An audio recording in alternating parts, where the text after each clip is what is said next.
주목할 만한 여론조사 결과 하나 다시 봐야 될 것 같습니다. 좀 화면을 보시면요. 한국갤럽 장내 정치 지도자 선호도 조사입니다. 한덕수 대행 이름 처음으로 등장을 했고요. 2% 지지율 얻었죠. 후보들의 이름을 말해주지 않고 조사하는 이른바 이제 주관식으로 직접 이름을 말해서 이제 하는 거죠. 조사인데 처음으로 이름이 올라온 겁니다. 저 표에 나와 있는 저 의미, 저거는 우리 교수님께서는 어떻게 분석을 하실 수가 있을까요? 그러니까 저게 사실은 2%가 제가 보이지만 상당히 큰 거거든요. 네. 그러니까 이게 그동안의 사람들 인식 속에서 전혀 한덕수라는 사람은 정치인이라고 생각해 본 적이 없었는데 네. 최근 들어서 이와 같은 여당 내에서의 움직임에 대해서 많은 사람들이 그래 한덕수가 있었지라고 생각하는 분들이 많고 예. 그 의중 속에는 아마 결과적으로 현재 국민의힘 내부에 존재하는 사람으로 이재명이 이길 수 있을까라는 문제의식을 같이 안고 있단 말이죠. 그런 의미에서 2%대로 들어왔다는 부분이 의미가 굉장히 큰 거고요. 또 한편으로 오세훈 시장은 굉장히 충격적인 거죠. 그러니까 한덕수 총리가 2%될 동안에 본인이 그동안에 수많은 어떤 도전 속에서도 인지도가 그렇게 높음에도 불구하고 아직도 2% 수준에 머물러 있는, 어떻게 보면 과거로 보면 서울 시민들이 불쾌감을 느낄 수 있는 수준입니다. 예. 서울시장 정도면 압도적 대선 후보 1위권에 들어갔어야 되는 부분. 그런 부분도 아마 심적으로는 더 이상 레이스를 하기 어렵다라고 봤을 수도 있는 네. 그런 대목 아닌가 그렇게 보이죠. 알겠습니다.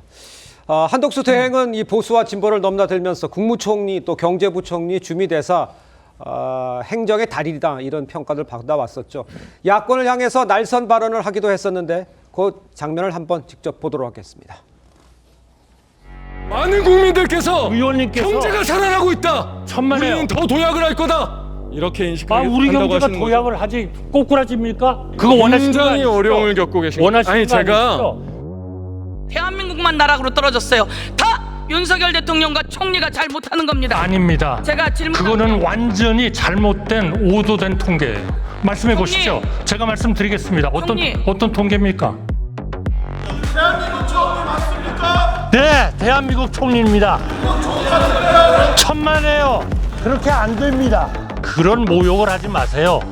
국민을 움직이는 정치의 힘은 모욕과 능멸에 있는 게 아닙니다. 직접 보셨습니다만 그 한덕수 대행 이렇게 생각을 하면 강점은 무엇이고 또 한 대행을 향한 민심을 좌우할 변수는 무엇일까? 이게 궁금해지는데 물론 저 모습과 과거의 모습은 행정가로서의 모습은 좀 다른 면도 있습니다만 변호사님께서는 어떻게 보세요? 일단 저는 그 한덕수 총리가 만약에 대선에 출마한다면 네. 뭐 저희 경선에 참여하든 아니면 나중에 무소속으로 나오시든 그렇다면 이제 국민적 지지율이 어느 정도 받쳐주기 때문에 나오실 것 같고 그럼 국민이 이제 부른다는 거잖아요. 예. 그럼 국민이 부르는 이유는 시대가 한덕수 총리의 경력을 탐낼 수도 있는 겁니다. 그러니까 그간에 지금 통상전쟁 상황인데 지금 수십 년 만에 무역 질서가 재편되는 거잖아요. 그간에 분협 체제가 없어지고 사실 이제 약간 제국주의적 네. 무역 그 장벽이 세워지는 이런 상황이기 때문에 그게 나라의 앞으로 한 100년을 좌지우지할 무역 질서 재편 과정이라서 예. 이 국민에 과연 누가 필요한지에 대해서 국민이 스스로 판단할 것 같다. 이런 부분이 하나 있는 것이고 또 하나 이제 한덕수 총리가 개헌과 관련돼서 사실 3년만 임기를 채우겠다 이런 분들이 많이 나타나고 있잖아요.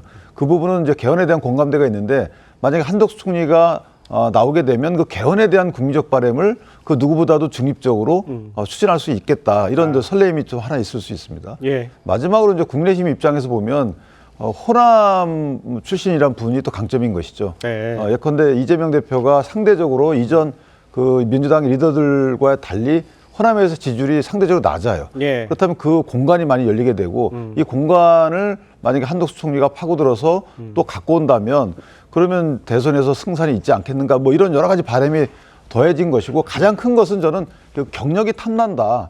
그 경력에 대한 국민적인 어떤 호소 이런 것들이 있는 것이 아닌가라는 생각이 들고 결국 이걸 다르게 표현하면 이제 시대성이죠. 네. 시대가 요구하는 상이다. 근데 그거에 대한 이제 판단은 이제 국민이 할 부분이고 아까 오세훈 시장 관련해서 제가 주변 분들한테 물어보니까 아마 2011년도에 무상급식 관련돼서 사퇴 이 부분에 대한 어떤 이제 비난 가능성이 좀 크게 다가왔던 것 같고요. 따라서 뭐 다른 뭐 신변 이런 것은 없는 것 같고 예. 그런 것도 쭉 있어 왔기 때문에 그것이 갑작스러운 본인의 의사 변경에 좌우됐을 것 같지는 않다. 알겠습니다. 허준 대변인께 그거 여쭤볼게요. 지금 말씀하신 것처럼 뭐 경력도 탐나는 경력에 또 경쟁력까지 있으니까 이런 얘기가 나오는 거라는 말씀을 해주셨는데, 그런데 당 지도부가 의원들이 나와서 촉구하는 것을 막았다는 이야기도 있는데, 그건 뭐 들어와서 경쟁해야 된다는 겁니까? 아니면 당내 경쟁이 우선돼야 된다는 뜻입니까? 어떻게 해석을 해야 돼요? 제가 보기에는 예.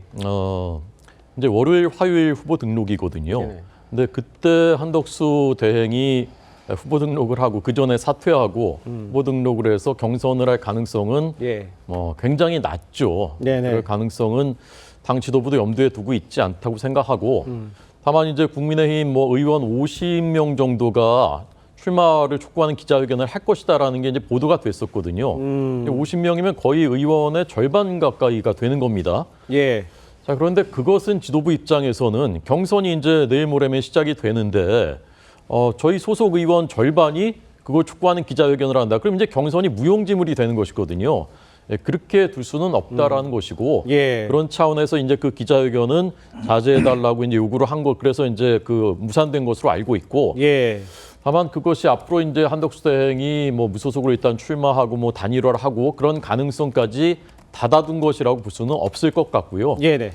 저는 앞으로의 그 가능성은 결국 국민들의 그 여론이, 특히 여론조사로 나타나는 그것이 결정할 것이라고 보는데, 네네.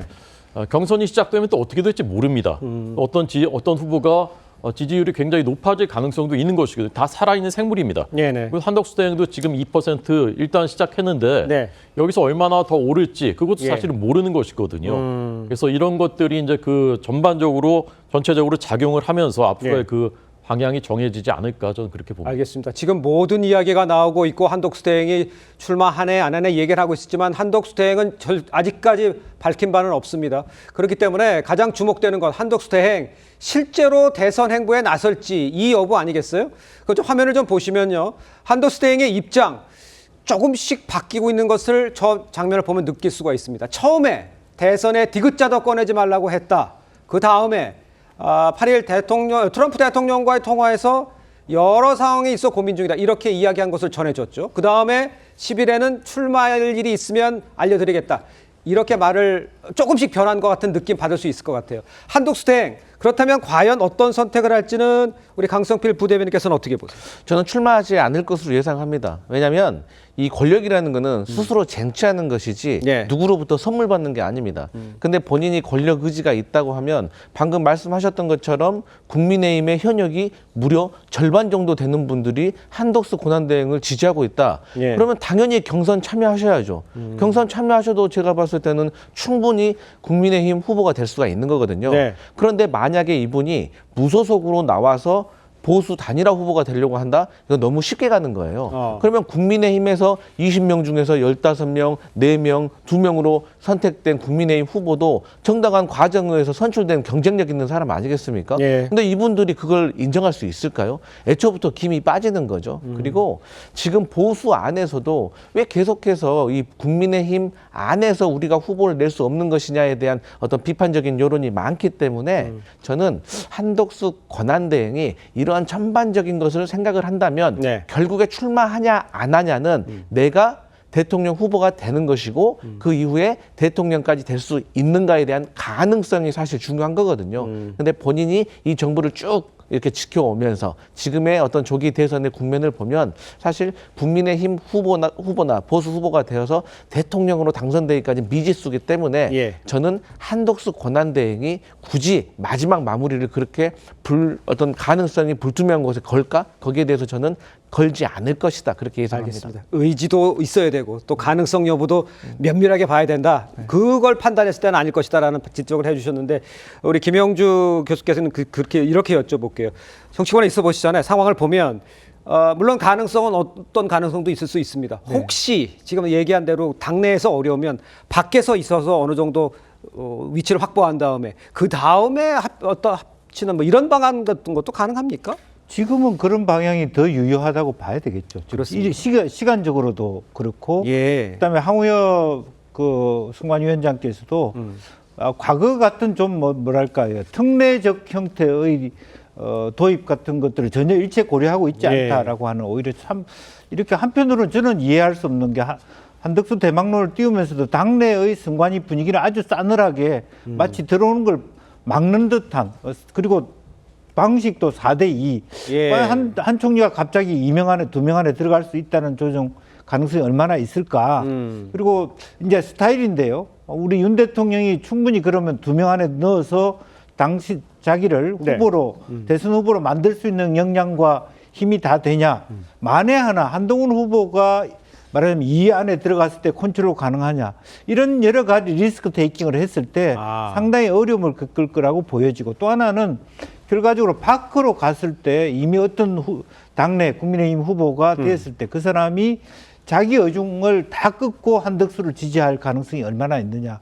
여러 가지 계산할수록 그동안에 해왔던 그 관료주의적 그 스타일로 봐서는 완전한 추대가 아니고 완벽하게 누군가가 본인을 말하자면 영입해서 추대해가는 지도력을 갖지 않는다면 쉽지 않겠다는 말씀을 드릴 수밖에 없을 것 같습니다. 알겠습니다.